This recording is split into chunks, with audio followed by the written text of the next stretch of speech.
कि हम लोगों के ज़िले में अभी ये एक समस्या है कि इतना बड़ा इलाका है तो हर जगह पे आप पुलिसकर्मी तैनात नहीं कर पाएंगे, क्योंकि बल की भी थोड़ी सी परेशानी रहती है। अलग अलग बंदोबस्त और व्यवस्था में ड्यूटी लगी रहती है, तो एक एक पॉइंट पे एक एक सिपाही तैनात करना थोड़ा मुश्किल लगता है। बट ये है कि उनका क्या होगा उनके जेल जाने के बाद? सोचा कभी? 4 पैसा गलत तरीके से कमाने के बाद बच्चों की ज़िंदगी खराब कर रहे हो, खुद की और दूसरों की भी। एक बार मन में विचार बना करके घेराबंदी करके जो महिला है उसको पकड़ा गया और उसके कब्जे से कुछ ब्राउन शुगर बरामद हुआ। उससे ज़्यादा पूछताछ करने पर पता चला कि उसका जो पति है वो पंजाब का रहने वाला है और वो पंजाब से ही ब्राउन शुगर अरेंज करके यहाँ तक लाता है, यहाँ पर छोड़ता है और बार बार लिप्त होने की सूचना है, क्योंकि इसका पति जो है वो पंजाब से बराबर छोटे छोटे क्वांटिटीज़ में ला करके इसको देता था, फिर पंजाब चला जाता। तो लगभग टाइम पीरियड तो मुझे एग्जैक्टली पता नहीं है कब से कर रही है, काफ़ी पहले से दिन कर रही है। 6 महीने से सेल आउट कर रही है। 6 महीने से, लगभग 6 महीने से ये धंधा कर रही थी। सर लगभग 6 महीने से ये महिला कर रही। कैंप में एक महिला गांजे की तस्करी कर रही सेलिंग, मतलब ये लोग अपना पेशेवर है और एक आइडेंटिटी का ही लोग हैं, मतलब यही लोग करते हैं। तो ऐसे लोगों को मतलब कैसे ये छूट के फिर वही करने लगती है पुलिस? देखिए, पुलिस कार्रवाई करती है, उसके बाद हम लोग न्यायिक कार्रवाई के लिए कोर्ट में दे देते हैं। कोर्ट में ज़मानत देना उनका विशेषाधिकार है। एक बार जब वो ज़मानत दे देते हैं फिर ये वापस आते हैं। अब उसके बाद इनको शायद जेल का डर निकल जाता होगा या जो भी होता होगा, दोबारा करते हैं। जब दोबारा करते हैं हम फिर दोबारा इनको पकड़ने का प्रयास करते हैं। एनडीपीएस की कार्रवाई में इम्पॉर्टेंट है कि जब्ती उनके पास से होना चाहिए, क्योंकि अब ये लोग क्या है, पेशेवर हो जाते हैं, तो कई बार ऐसा भी होता है कि हम इनके ऊपर निगाह रखे रहते हैं, लेकिन ये कहीं और से सप्लाई का काम चालू कर देते हैं। सर ऐसा नहीं है तो जहाँ पे ये पर्टिकुलर बिक्री होती है वहाँ पे पुलिसकर्मी की ड्यूटी लगा कोई आएगा ही नहीं लेने में कुछ? देखिए, आप लोगों के माध्यम से सूचना मिलती रहे, जानकारी मिलती रहे तो हम लोग कार्रवाई करते रहेंगे। पब्लिक के माध्यम से भी जानकारी मिलती रहे तो हम कार्रवाई करते रहेंगे। दुर्ग जिला के तमाम जितने ग्राउंड है सर, वहाँ पे अंडर 18 बच्चे जो है, खासकर लड़कियाँ जो है नशे के गिरफ्त में आ रही है, मतलब सिगरेट और वाइन तो ये बहुत नॉर्मल बात हो गई। उनके पास से गांजा ब्राउन शुगर जैसी चीज़ वो सेवन कर रही है। उन पर अभी तक कोई कार्रवाई होती दिखती नहीं सर, लगभग 3-4 साल हो गए। सभी थाना प्रभारियों को ये निर्देशित किया गया है कि जो भी इस तरीके के स्पॉट्स हैं थानों में, जहाँ जहाँ पे शाम के समय, रात के समय लोग या तो इकट्ठे होकर के इस तरीके की गतिविधि करते हैं, अड्डेबाजी करते हैं, तो वहाँ पे विशेष अभियान चला करके पेट्रोलिंग की जाए। पेट्रोलिंग करके प्रयास किया जाए कि इन इलाकों में उनकी आमद न हो, क्योंकि जैसा मैंने बताया कई बार थोड़ा सा हम लोग काफ़ी सारे अलग अलग ड्यूटीज़ में भी हमारा ये रहता है, एंगेजमेंट रहता है, तो रेगुलरली ये कार्य हो नहीं पाता है। लेकिन प्रयास ये रहेगा कि लगातार कार्रवाई करें ताकि इस तरीके की जो जमावड़ा है उस तरह का जमावड़ा ना हो सके। आज भी मॉर्निंग में जो हम लोगों ने तालपुरी में कार्रवाई की है वो कहीं ना कहीं ये संदेश देने के लिए कि कहीं पर भी कुछ अवैध टाइप की गतिविधि अगर चल रही हो तो पुलिस घेराबंदी करके उस पर कार्रवाई करेगी। तो वहाँ के लोग तो बोल रहे हैं कि बहुत दिनों से संदिग्ध जो भी काम है वहाँ बहुत दिनों से चल रहा है।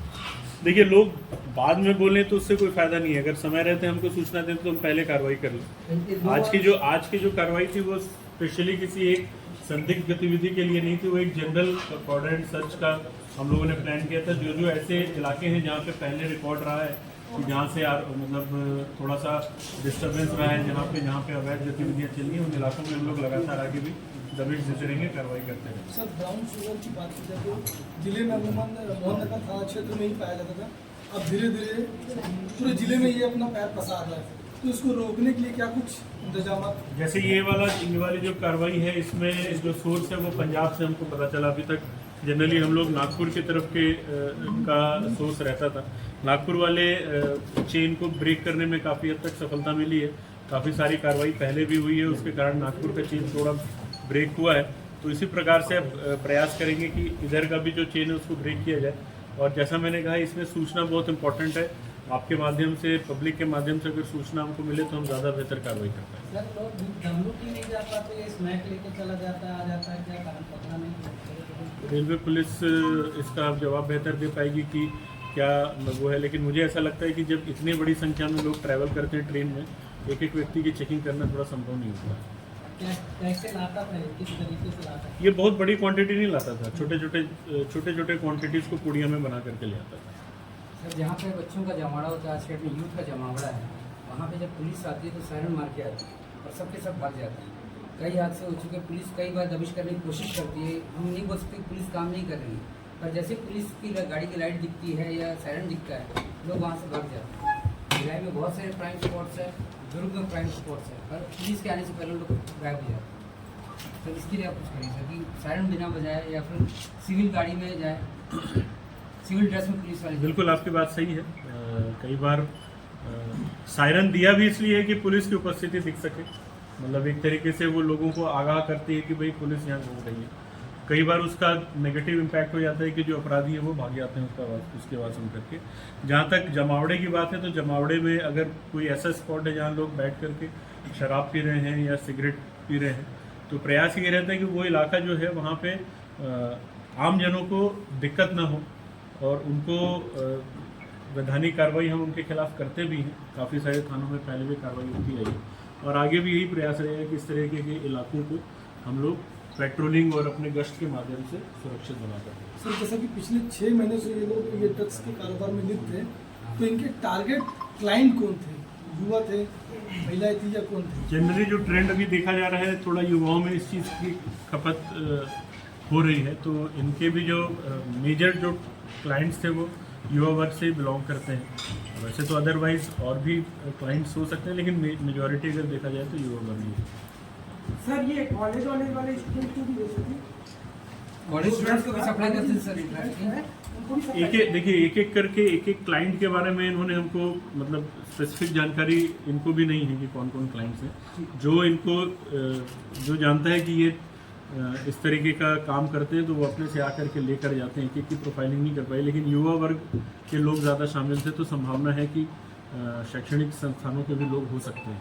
क्लाइंट पहचानते कैसे थे लोग? जनरली तो किसी को देते नहीं होंगे, मैं चला जाऊँ मुझे नहीं दे देंगे ऐसे वाला, कुछ तो कोड वर्ड कुछ ऐसा रहता होगा। पुस्तक में क्या कुछ था? नहीं, ऐसी कोई जानकारी नहीं, हम लोगों ने प्रयास नहीं किया अपने से लेने का। सर इनके पीछे किसी और का हाथ हो सकता है क्या?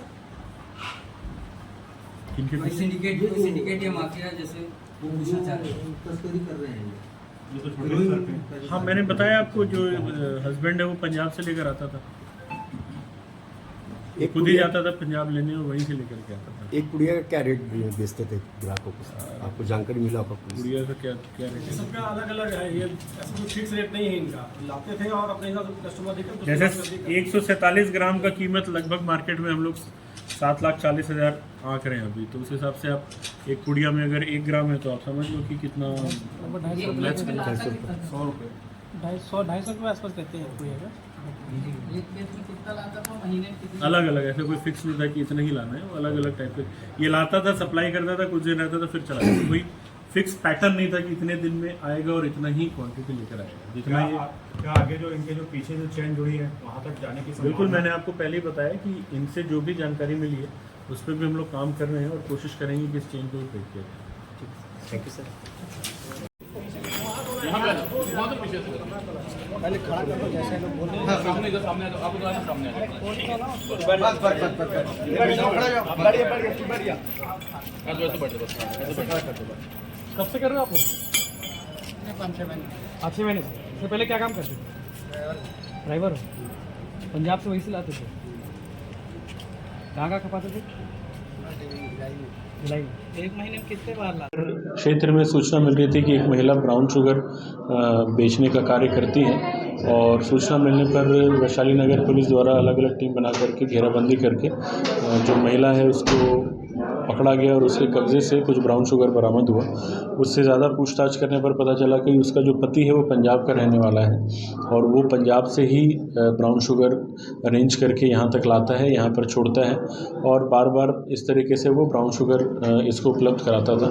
सूचना पर पति को भी घेराबंदी करके पकड़ा गया, तो दोनों के कब्जे से कुल मिलाकर के 147 ग्राम ब्राउन शुगर मिला है, जो कि 7.5 लाख रुपये कीमती है और दोनों को रिमांड में लेकर के न्यायिक कार्रवाई के लिए रिपोर्ट भेजा जा रहा है और इस मामले में जो आगे का लिंक है वो भी हम लोग ट्रेस करने का प्रयास कर रहे हैं, क्योंकि ये पंजाब से आना जाना करता था तो वहाँ आगे और क्या लिंक है ब्राउन शुगर से संबंधित, उसमें भी हम प्रयास करेंगे कि आगे जहाँ तक जा सकें वहाँ जाएंगे। 4 महीने में 3 महीने में एक बार लाते कितना 40 ग्राम 50 ग्राम। कितने बार अभी तक ला चुके हो?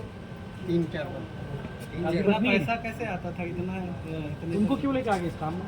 मैं बाहर जा रहा था कहीं तो घर में नहीं। वही बेचती थी। थोड़ा सा हाथ से करो। तो रोना आ रहा है, बुरा लग रहा है क्या? ठाकुर को होकर रही है। आपको पता नहीं था लोगों की ज़िंदगी खराब हो रही है इससे? खुद देते थे, खुद आदि हो गए थे इसके। तो उसके मतलब दूसरों को भी आदी कर दो। कौन आप दोनों लेते थे? अकेला लेकर बाल बच्चे कितने? नहीं है